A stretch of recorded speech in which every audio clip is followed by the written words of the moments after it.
The screens in the bridge went white for 3 seconds. When the light faded, the planet Relos was gone, where a green world with 2 billion people had been floating just moments before. Now there was only glowing rocks and metal dust spreading through space. Lieutenant So Young Park stared at her sensors and felt sick. She had watched the Vorthan ships fire their plasma cannons. She had seen the beams cut through the planet like knives through paper. The whole world had died in less than 10 minutes. Did you record everything? Captain Hyunwoo Kim asked from his chair. His voice was calm, but his hands were tight on the armrests. Yes, sir, So Young said. Her voice shook a little. All of it. The Vorthan message came through the speakers a moment later. The alien voice was cold and proud. This is Supreme Commander Vextarian of the Vorthan hegemony. The species known as Rilani has been removed for refusing to submit. Let all who watch understand. Submit or burn. Hyunwoo turned off the message. The bridge of the UES Defiant Dawn was quiet except for the soft hum of the engines. His crew looked at him, waiting for orders. Set course for Earth, he said. Maximum speed. The journey home took 18 hours. Hyunwoo spent most of that time in his ready room, reading reports about the Vorthans. They had ruled the galaxy for 300 years.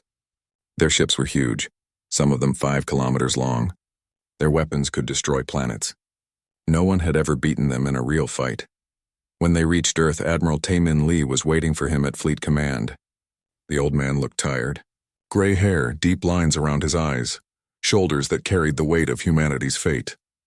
Show me what you saw, Taemin said. They watched the recording together.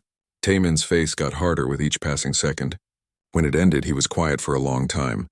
How long do we have? The Admiral finally asked. The message said 72 hours, Hyunwoo replied. That was 6 hours ago. Taemin nodded slowly. Come with me. There's something you need to see. They took a lift down to level 7, deep underground. Hyunwoo had never been this far down before. The corridors were filled with scientists and engineers running back and forth. Everyone looked scared and excited at the same time. We've been working on new technology, Taemin explained as they walked. Things the Vorthans don't know about.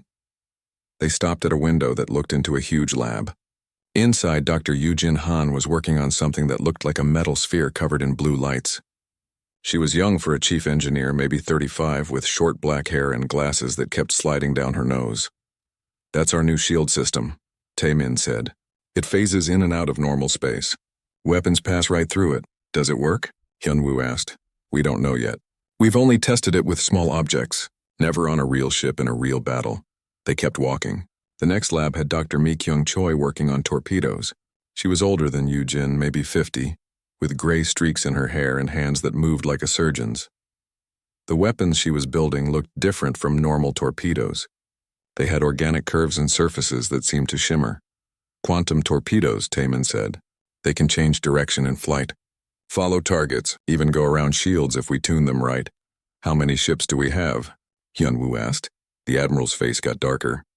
43 that can fight. The Vorthans have over 800 just in their advance fleet. Hyunwoo felt cold. We can't win a straight fight. No, we can't. Taemin stopped walking and turned to face him. That's why I'm giving you a choice, Captain. You can take the Defiant Dawn and run. Find somewhere to hide until this is over. Or you can stay and fight with us. What kind of choice is that? An honest one. Your ship is our best. Fastest engines, strongest weapons, smartest crew. If humanity survives this, we'll need ships like yours to rebuild. Hyunwoo thought about So Young watching a planet die. He thought about the cold voice of the Vorthan commander. Submit or burn. There's a third option, he said. What's that? We don't wait for them to come to us. We go to them first. Taemin stared at him. That's suicide. Maybe. But if we're going to die anyway, we might as well make them pay for it. 2 hours later, Hyunwoo was back on his ship. The crew was loading the new quantum torpedoes and installing the phase shields. Yoo-Jin Han had come aboard to make sure everything worked right. She looked nervous but determined. The shields will only work for about an hour at a time, she explained to the crew. After that, they need to cool down for 20 minutes. And if we take too much damage, the whole system might fail. Navigator Dong-Hyun Shin was plotting their course. He was a thin man with quick fingers and eyes that never stopped moving. The Vorthan staging area is in the Nexus cluster, he said. 700 light-years from here.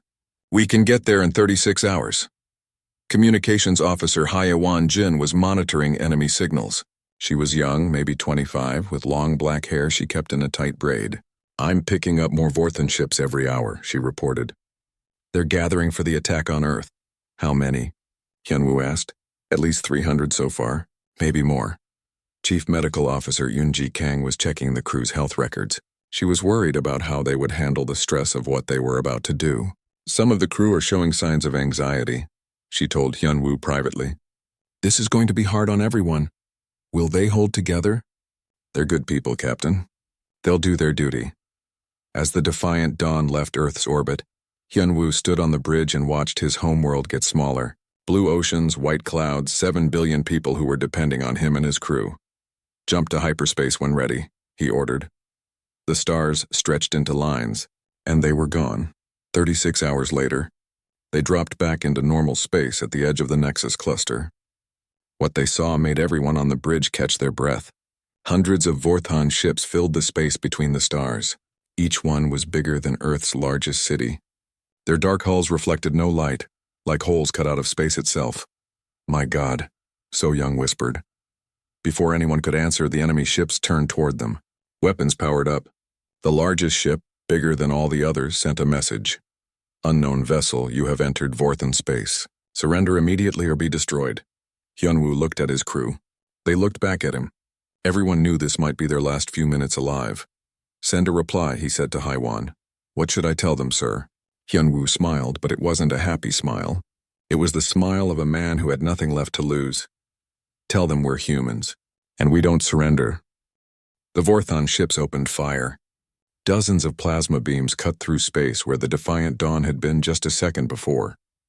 But the human ship was gone. "Cloaking field active," reported Commander Jae Hyun-yoon from the tactical station. His fingers moved quickly over the controls.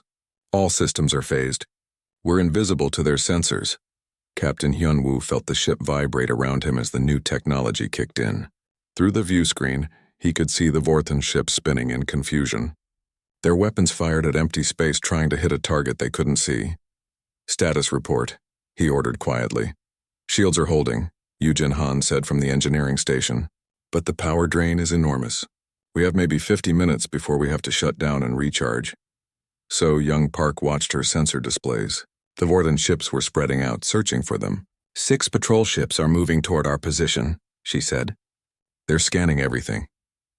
"Take us deeper into the cluster," Hyunwoo ordered Dong-hyun Shin. "Use the asteroid field for cover." The navigator's hands danced over his controls. "Aye, sir." Moving to Grid 77 Alpha. The Defiant Dawn slipped through space like a ghost. Around them, massive Vorthan dreadnoughts hung in the darkness. Each one was armed with enough firepower to destroy a moon. Hyunwoo had never seen anything so terrifying and beautiful at the same time. "Captain," Hee-won-jin said from communications, "I'm picking up their command frequencies. They're laughing at us." "Put it on speaker," the alien voices filled the bridge. They spoke in their own language, but the computer translated their words. "Did you see that pathetic little ship disappear? Probably ran away with its tail between its legs. These humans are even weaker than we thought." Jae-hyun's jaw tightened. "Sir, request permission to show them how weak we are." "Not yet," Hyunwoo said. "We need to learn about them first." "So Young, what can you tell me about their ships?" The lieutenant studied her screens. "The patrol ships are about 2 kilometers long. Main weapons are plasma cannons on rotating turrets. They have heavy armor, but their engines look slow. The big ships are much faster than they look." "What about their shields?" "That's interesting, sir. Their shield generators seem to work in cycles. They power up, hold for about 40 seconds, then drop for a few seconds to cool down. It happens every 47 seconds exactly." Hyunwoo smiled. "So they have a weakness." "A small one," So Young said. "Those few seconds without shields aren't much time to attack. It's enough." "Jae-hyun, can our new torpedoes hit a target in that narrow window?" "If Dr. Choi's modifications work like she said they would, yes, sir. The quantum guidance system should be able to time the impact perfectly." Deep in the ship's weapon storage, Dr. Mi-kyung Choi was making final adjustments to her torpedoes. She had been working for 3 days straight, and her eyes were red from staring at computer screens. But her hands were steady as she connected the neural interface cables. "The guidance system needs a human brain to work properly," she explained to Weapons Officer Won Shik-nam. "The artificial intelligence can calculate speed and distance, But only a human mind can predict what the enemy will do next. One chick looked nervous. You mean someone has to link their mind to the torpedo while it's flying? Just for a few seconds, long enough to guide it to the target. The computer does most of the work. The human just makes the final decisions. Back on the bridge, the crew watched as more Vorthan ships arrived. The enemy fleet was getting bigger every hour. Huge transport ships brought supplies and fuel. Construction ships built repair stations in the middle of the asteroid field. They're planning to stay here for a while, Yunji Kang observed. She had been monitoring enemy communications. This is their main staging area for the attack on Earth. How long before they're ready to move? Hyunwoo asked. Based on their supply schedules, maybe 2 days. 3 at the most. Hyunwoo made his decision. We can't let them reach Earth with a force this size. We need to hurt them here. Sir, Jae-hyun said carefully. There are over 400 ships out there. We have 12 quantum torpedoes. Then we'll have to make every shot count. So Young, I need you to identify their most important targets. Command ships, fuel depots, anything that would cause the most damage if destroyed. The young lieutenant worked for an hour, studying the enemy formation. Finally, she pointed to a massive ship near the center of the fleet. That's their command vessel. It's coordinating all fleet movements, and those 3 ships next to it are fuel tankers. Each one carries enough plasma fuel for 50 smaller ships. Perfect. Donghyun, plot us a course that keeps us hidden but gets us close to those targets. The navigator frowned. Sir, we'll have to pass within a few hundred meters of at least 6 patrol ships. If they spot us, they won't. Our cloak is better than anything they've ever seen. For the next 4 hours, the Defiant Dawn moved through the enemy fleet like a shark among sleeping whales. Twice they had to stop and wait while Vorthon patrol ships passed close enough to touch. The crew held their breath and didn't move. Security Chief Aaron Bay moved through the ship, checking on the crew. Most of them were scared but holding together. A few looked like they might crack under the pressure. She made notes about who to watch. How are they doing? Hyunwoo asked when she reported to the bridge. They're good people, sir.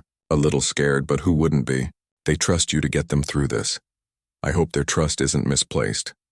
Communications specialist Min Ho Cha was monitoring dozens of enemy frequencies at once. He wore headphones and his fingers moved constantly over his controls, switching between channels. Captain, I'm hearing something strange. The Vorthans aren't just planning to destroy Earth, they want to capture humans alive. What for? Their entertainment arenas. They fight captured species against each other for sport. They think humans would be entertaining. The bridge went quiet. Everyone understood what that meant.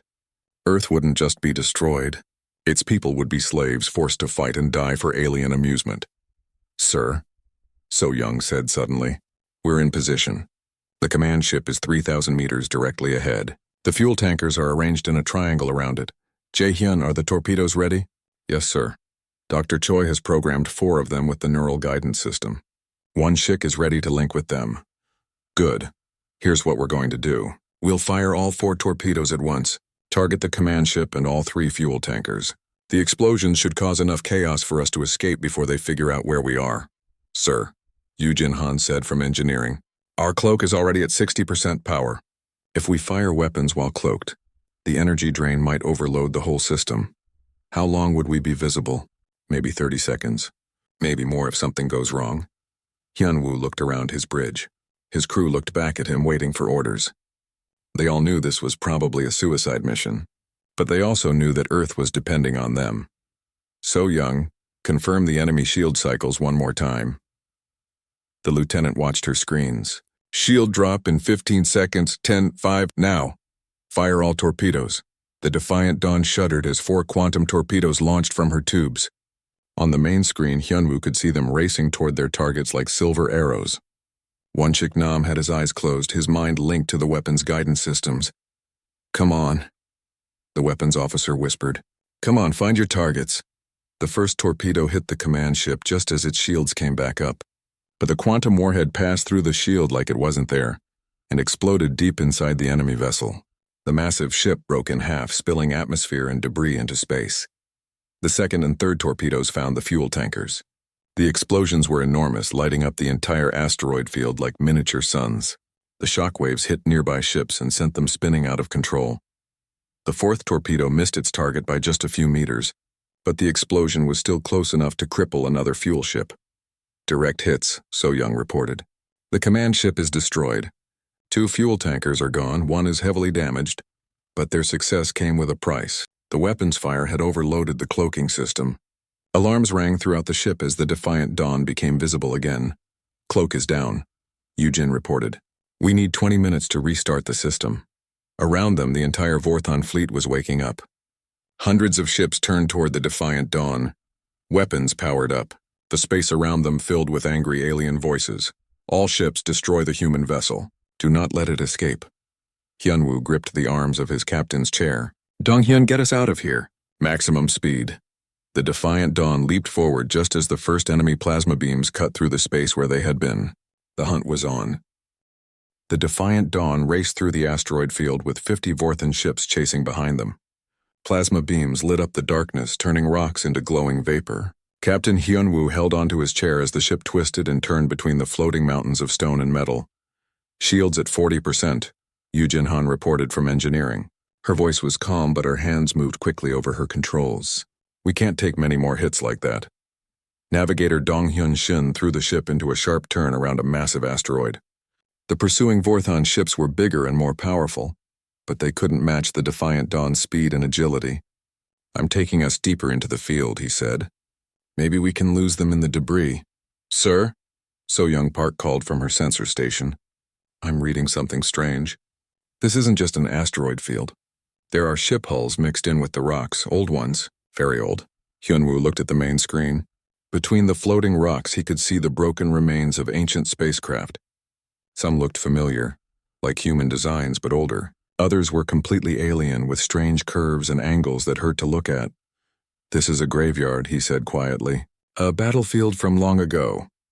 Communications officer Heewon Jin was listening to enemy transmissions. The Vorthons are calling it the Memorial Cluster. They say it's where they defeated the last great alliance against them. 300 years ago. How many ships are buried here? Thousands, So Young said, studying her deep-range sensors. Maybe tens of thousands. Captain, some of these wrecks are huge, bigger than anything I've ever seen. A plasma beam cut past the bridge windows, close enough to make everyone duck. 3 Vorthon patrol ships were gaining on them. Their weapons fired constantly, trying to corner the human ship against the larger asteroids. Jae-hyun, return fire, Hyunwoo ordered. Buy us some time. The tactical officer launched 2 quantum torpedoes at the nearest enemy ship. The first one missed, but the second found its target. The Vorthon ship exploded in a ball of fire that lit up the graveyard around them. That's 8 torpedoes left, Jae-hyun reported. The other 2 patrol ships backed off, but more were coming. The defiant dawn flew deeper into the wreckage, using the dead ships as cover. Some of the hulks were so big they had their own gravity fields. Smaller debris orbited around them like tiny moons. Sir, Minho Cha said from his communication station. I'm picking up something odd. Some of these wrecks are still sending out signals. Very weak, but they're there. What kind of signals? Data streams. Computer code. It's like their memory banks are still active after all these years. Hyunwoo made a decision. Put us down on that big ship. The one that looks like a carrier. We need to make repairs and figure out what we're dealing with. Donghyun guided them to a massive wreck that stretched for kilometers. It had hangar bays big enough to hold the defiant dawn with room to spare. The ship settled onto the ancient deck with a soft thud. Atmosphere is thin but breathable, Yoonji Kang reported from medical. The artificial gravity still works. Whatever built this ship knew how to make things last. Damage control specialist Sun Ho Ko was already suiting up for a spacewalk. I need 4 hours to fix the worst damage, he said. The shield generators took a beating and we have hull breaches on deck 7 and 12. You have 2 hours, Hyunwoo told him. The Vorthons won't stay confused forever. While Sun Ho's team worked on repairs, Security Chief A-Rin Bei led a small group to explore the alien ship. What they found made everyone stop and stare. The corridors were filled with bodies. Not skeletons, actual bodies, perfectly preserved by the cold and vacuum. They looked almost human, but taller and thinner. Their faces were peaceful, like they had just gone to sleep. My God, A-Rin whispered. They've been here for 3 centuries. In the ship's data center, Minho Cha connected his equipment to the alien computers. The screens flickered to life, showing writing in a language the computer couldn't translate. But slowly patterns began to emerge. I think I understand some of this, he said. These people called themselves the Corvani. They were the last to stand against the Vorthons.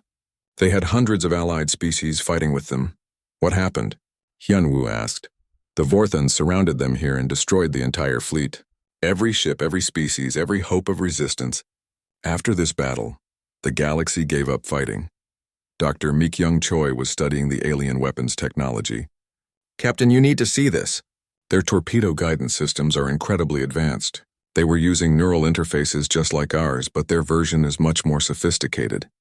Can we adapt their technology? Maybe. Give me an hour and I might be able to upgrade our remaining torpedoes.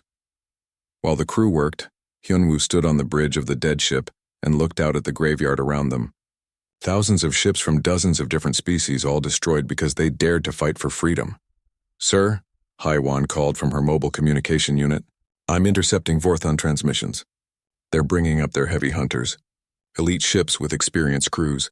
How long do we have?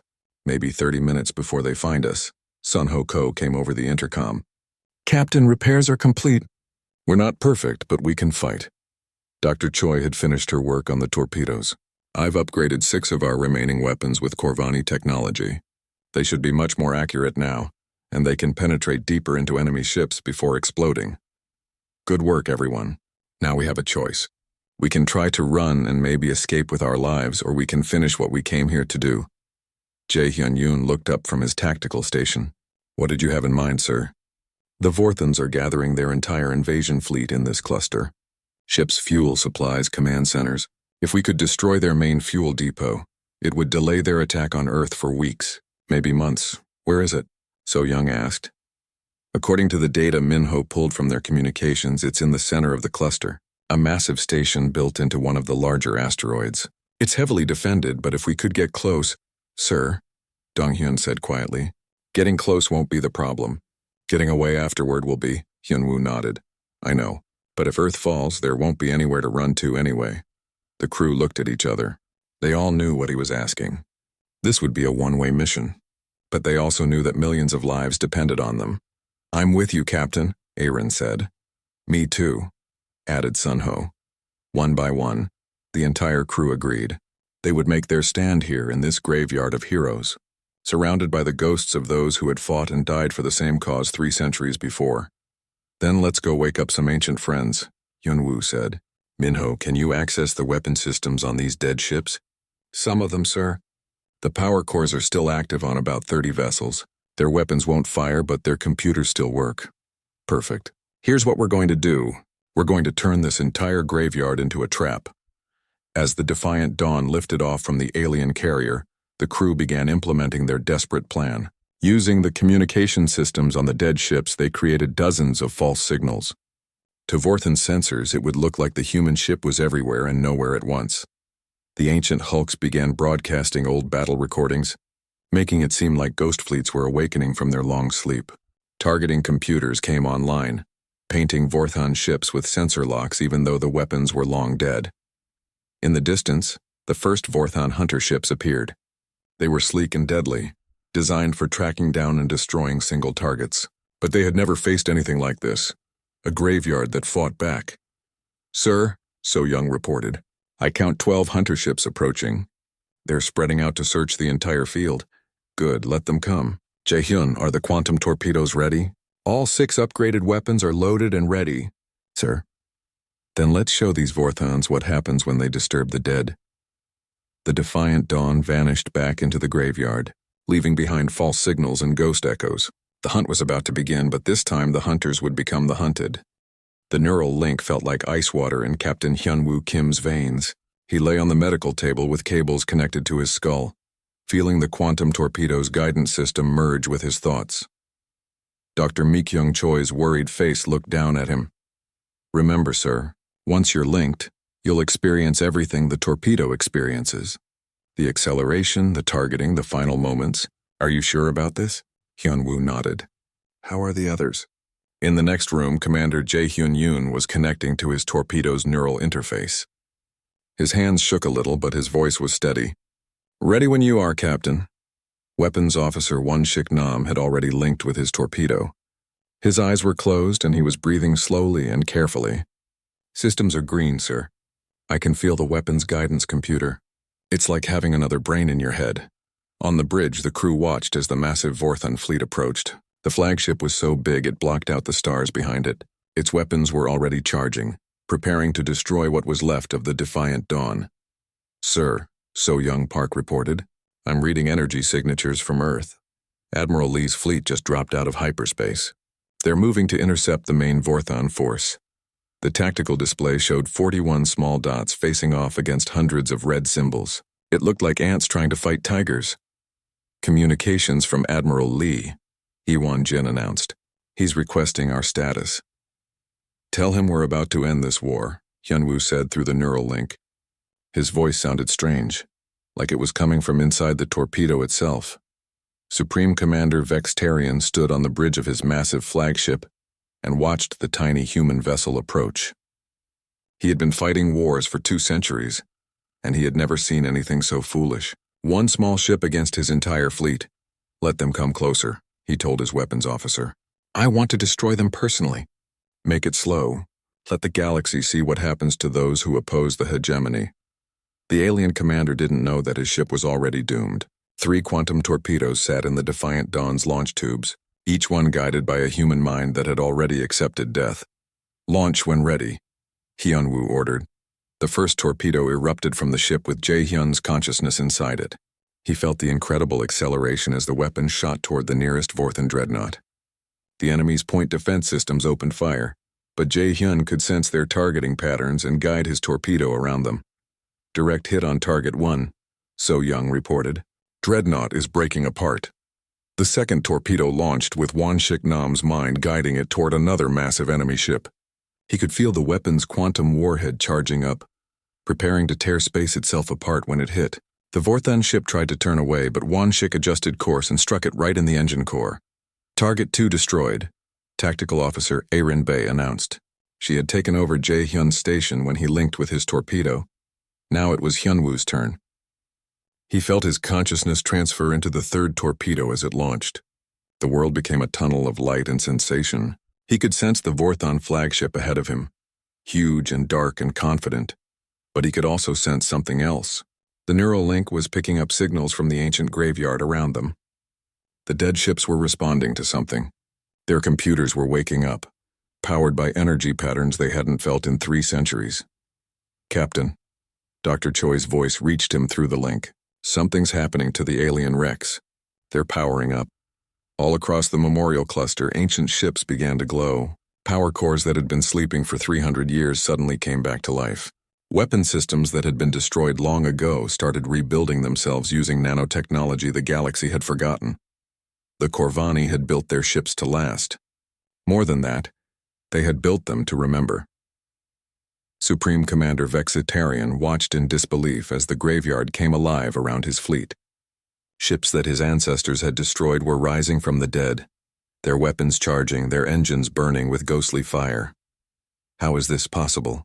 he demanded. His science officer studied the readings. "Sir, the human neural signals are interfacing with the ancient computer systems. They're using the dead ship's own technology against us." Hyunwoo felt his torpedo racing toward the flagship. He could sense Vextarian on the bridge, could feel the aliens' fear and confusion. For 3 centuries, the Vorthons had used fear as a weapon. Now they were learning what it felt like to be afraid. The torpedo struck the flagship just as its quantum warhead reached full charge. The explosion tore through the massive ship like paper, ripping apart decks and bulkheads and the dreams of 1,000 conquered worlds. Vexitarian had just enough time to understand what was happening before his ship died around him. The humans hadn't just beaten him. They had awakened something that had been sleeping in the darkness, waiting for someone brave enough to stand up and fight. As the flagship exploded, the shockwave triggered something in every ancient wreck in the graveyard. Navigation computers activated. Weapon systems came online. Communication arrays that had been silent for centuries began broadcasting on frequencies the galaxy had forgotten. The message went out faster than light, carried by quantum entanglement transmitters built into every dead ship. Across the galaxy, other graveyards began to wake up. Other battlefields where free species had made their last stand started to glow with returned life. On 1,000 worlds, the message was the same. The humans have shown us the way. It's time to fight back. The remaining Vorthan ships tried to retreat, but they found themselves surrounded by ghosts. Ancient vessels that should have been scrap metal were moving under their own power, their weapons firing. Their crews long dead, but their purpose still burning bright. Admiral Tae-Min Lee watched from the bridge of his flagship as the impossible happened around them. The enemy fleet that had seemed unstoppable just minutes before was falling apart. Ships were surrendering. Others were running in panic. The proud Vorthan hegemony was collapsing like a house of cards, sir, his communications officer reported. We're getting signals from all over the galaxy. Rebellions are breaking out everywhere. Species that have been slaves for centuries are rising up. Back on the Defiant Dawn, Dr. Choi was trying to save what was left of the 3 volunteers. The neural feedback from the torpedo strikes had been enormous. Jae-hyun and Won-shik were unconscious but alive. Captain Hyun-woo was barely breathing. "Stay with us, sir," she whispered as she worked. "You did it. You saved them all." Hyun-woo's eyes opened slowly. He could still feel echoes of the torpedo's final moments. Could still sense the vast network of awakened ships spreading across space. "The graveyard," he whispered. They were waiting for someone to wake them up. Someone to show them that the fight wasn't over. "Rest now, Captain. The war is over." But Hyun-woo shook his head weakly. "No, this war is over. But the real fight is just beginning. The galaxy is free now. Someone has to help them figure out what to do with that freedom." 6 months later, representatives from 300 liberated worlds gathered at the Memorial Cluster for the first Galactic Council meeting. The ancient graveyard had become a symbol of hope, a place where the dead had risen to help the living win their freedom. Captain Hyun-woo Kim stood at the podium, still weak from his injuries but determined to speak. Behind him, the rebuilt Defiant Dawn floated among the restored alien ships like a promise kept. "We didn't wake up these ancient ships to create a new empire," he said to the assembled delegates. "We woke them up to remind the galaxy that freedom is worth fighting for. That no one has the right to rule over others through fear and violence." The crowd cheered. Voices from dozens of different species joining together in celebration. "The Vorthan hegemony is gone," Hyun-woo continued. "But the ideas they represented aren't dead. Somewhere out there, someone else is probably planning to conquer the galaxy. When that day comes, we need to be ready, not as separate worlds or species, but as partners, as allies, as friends." In the front row, his crew from the Defiant Dawn sat together. So Young Park, now promoted to commander. Jae-hyun-yoon, still recovering but insisting on being there. All of them changed by what they had experienced, but still the same people who had followed him into the impossible. "The galaxy dreaded us once," Hyun-woo said as he finished his speech. "They thought humans were weak because we cared about things like freedom and dignity and hope. They were wrong then, and anyone who tries to follow in their footsteps will be wrong too." He looked up at the stars visible through the station's dome, countless points of light that now represented free worlds instead of conquered ones. "The humans have shown you the way," he said, echoing the ancient message that had awakened the graveyard. "Now it's time for all of us to walk that path together." The applause lasted for 20 minutes. When it finally ended, the real work began. Building a new galaxy would be harder than destroying the old one had been, but for the first time in 300 years, the galaxy had hope. And sometimes hope was all you needed to change everything.